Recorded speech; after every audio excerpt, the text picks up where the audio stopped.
Estamos con Patricia Zárate, jefa de opinión del Instituto de Estudios Peruanos. Buenas noches, Patricia. ¿Qué tal? Buenas noches, Paola. ¿Qué tal? Bueno, la encuesta que ustedes han hecho, está contando digamos, en tiempo real que hay una desaprobación, del 71% a la presidenta y aún más una desaprobación al Congreso de la República. Uno de los datos que han resaltado ustedes también es que no es solo el sur. Cuéntanos un poco qué han encontrado en este estudio de opinión. Sí, mira, nosotros queríamos saber hasta qué punto las protestas se encontraban o los reclamos se encontraban más focalizados en algunas zonas, ¿no? Obviamente es más en el sur y como siempre en general, ¿no? La política se vive de otra manera en las provincias del sur, son las zonas más politizadas, hacia un lado, digamos, el sur y hacia otro Lima, siempre se ven las encuestas. Pero en este caso lo que encontramos es que el 60% de los encuestados justificaban las protestas de diciembre y 50% se sienten identificados con las protestas de enero. Y además hay un consenso, bueno, no es la mayoría, pero es más de la mitad, 58%, que cree que ha habido un exceso por parte de las fuerzas del orden, lo cual se eleva mucho más entre los jóvenes, ¿no? Y también hay un dato bien interesante, porque aunque los jóvenes son muy enfáticos en decir que ha habido estos excesos, no necesariamente se identifican en la misma medida, ¿no? Hay la mitad de los 48% de los jóvenes de 18 a 24 se identifica con las protestas, pero sí hay una mayoría que dice que hubo excesos y entonces creo que, y esto se da no solamente incluso en Lima también se dice, la gente dice que hubo excesos, ¿no? Entonces creo que esto, como te decía, va más allá de Lima, es mucho más alto siempre en el centro, en el sur, en Oriente. Lima y el norte suelen comportarse un poquito de otra manera en general, ¿no? Casi siempre. Pero en lo que son excesos de las fuerzas del orden, en lo que es este tema de la identificación, es cierto que en Lima es más bajo que en el resto, pero sí hay más del 50% de la población, ¿no? Pero también hay un punto, creo que también es importante verlo, del otro lado, las formas de protesta que adoptaron algunas personas, como fue quemar edificios públicos o tomar aeropuertos, también es ampliamente rechazada, ¿no? Hay una ventana de oportunidad para la presidenta Dina Boluarte. ¿Y qué tendría que hacer, digamos, para superar, digamos, este duro bache que ha significado enero para su gobierno? Es que yo no sé, yo siento que con el discurso que tiene no muestra un respeto por las personas, ¿no? O sea, los trata como niños, como en general si tú a una persona le quitas su agencia política o dices que la gente protesta por servicios básicos, lo estás tratando como un ciudadano o ciudadana de segunda clase, ¿no? La gente de Puno, de Loreto o de Piura tienen el mismo derecho de participar políticamente de la vida del Perú como cualquier persona de Lima. Entonces, no están protestando porque les falte agua, porque hay problemas de salud. Hay un tema político de fondo. Y escuchaba a la periodista que estuvo antes y es cierto, o sea, no se ha entendido que ha habido un golpe.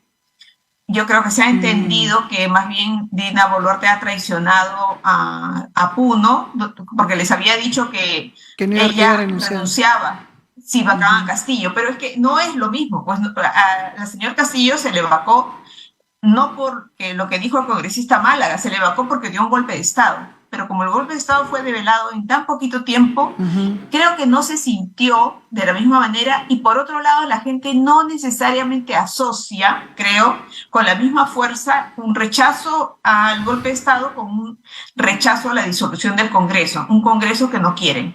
Entonces creo que ahí está, es un problema realmente, no sé, o sea, cada vez uno dice, ya va a dar un mensaje en el que diga que siente mucho las cosas, que ya no va a haber más muertos y que tienen derecho a venir a Lima, pero no, pone estado de sitio y ahora están controlando el ingreso de las personas a Lima.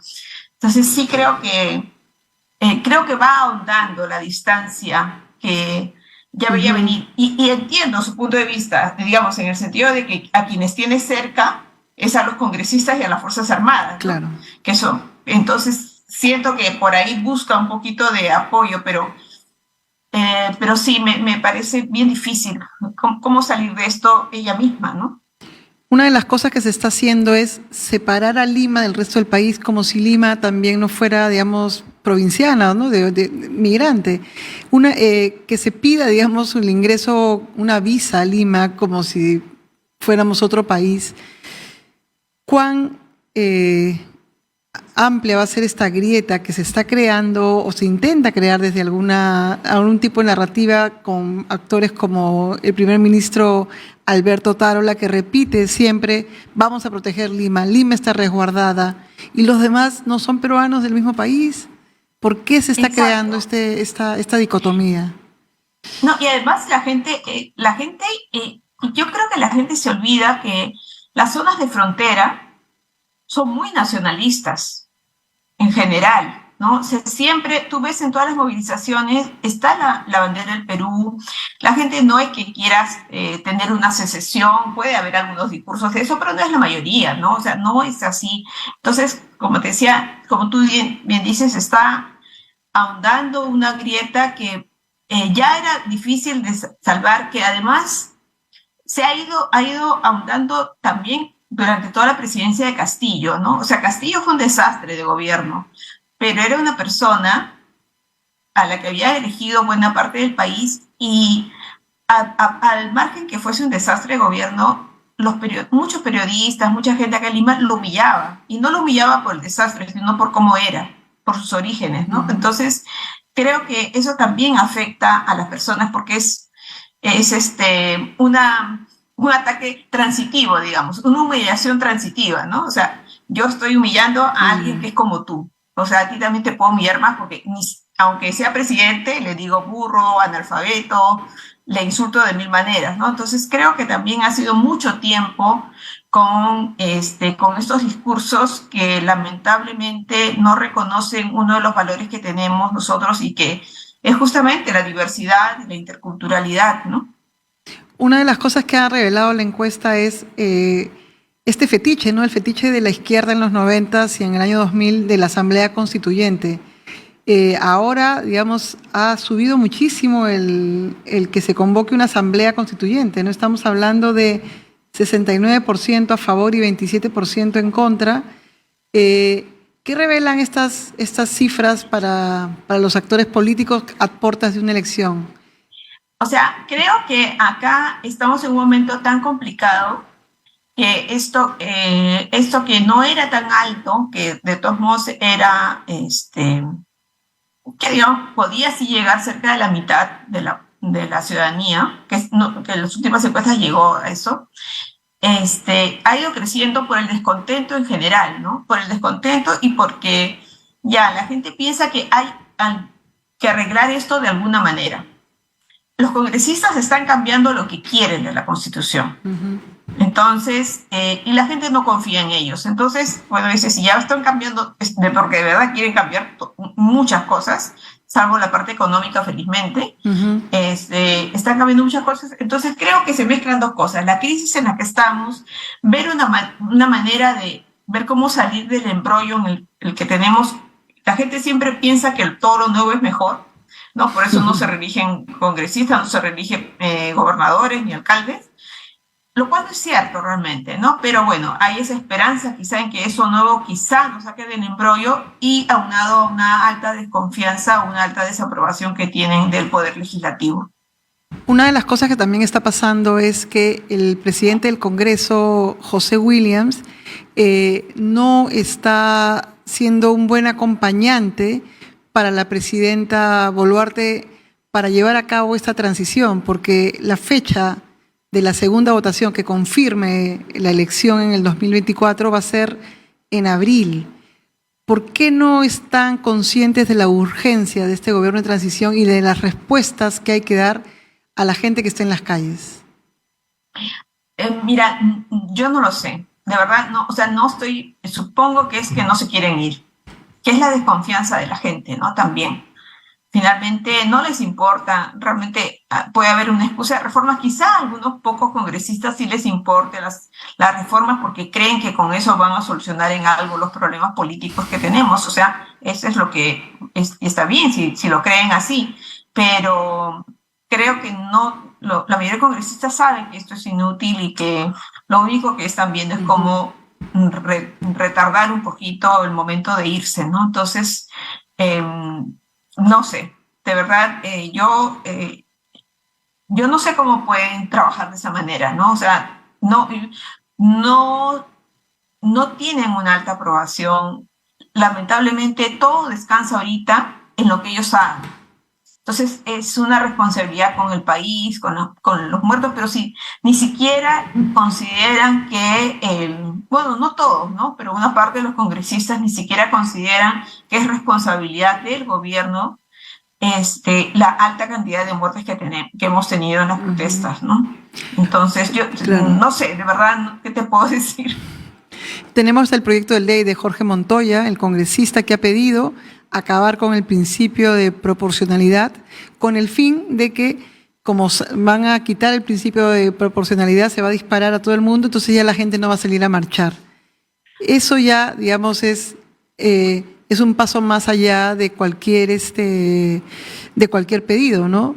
¿Cómo se les hace entender que la democracia está compuesta de ciertos principios del Estado de Derecho que se deben respetar? Hay una ignorancia muy alta, ¿no? O sea, yo creo que pueden ser personas que han estudiado o han tenido cargos militares altos, pero, o sea, no conocen cómo funciona la democracia, cómo debe funcionar la democracia, ¿no? Cuando la perdamos, si llegamos a perder la democracia, va a ser terrible para el país. Yo sé que mucha gente va a decir, no, mejor un gobierno de mano dura o cosas como este señor, ¿no? De Montoya, pero no es así. Va a ser mucho peor. Y recién ahí nos daremos cuenta de lo que estamos perdiendo, pero tenemos que hacer algo para salvarla bueno, yo no sé de verdad cómo pueden tener esta visión tan ideologizada, ¿no? Para poder llegar a esos extremos de no respetar la vida y el derecho de protesta de las personas. Por favor, o sea, es como que la historia te dice, hay muchos casos de protestas, ha habido muchos casos de protestas. Si no hubieran habido protestas, no sé, contra el trabajo de los niños que los explotaban en las minas, seguirían trabajando. No sé, por decirte algo, tener vacaciones. La gente tiene vacaciones, ¿no se dan cuenta que eso es fruto de una protesta?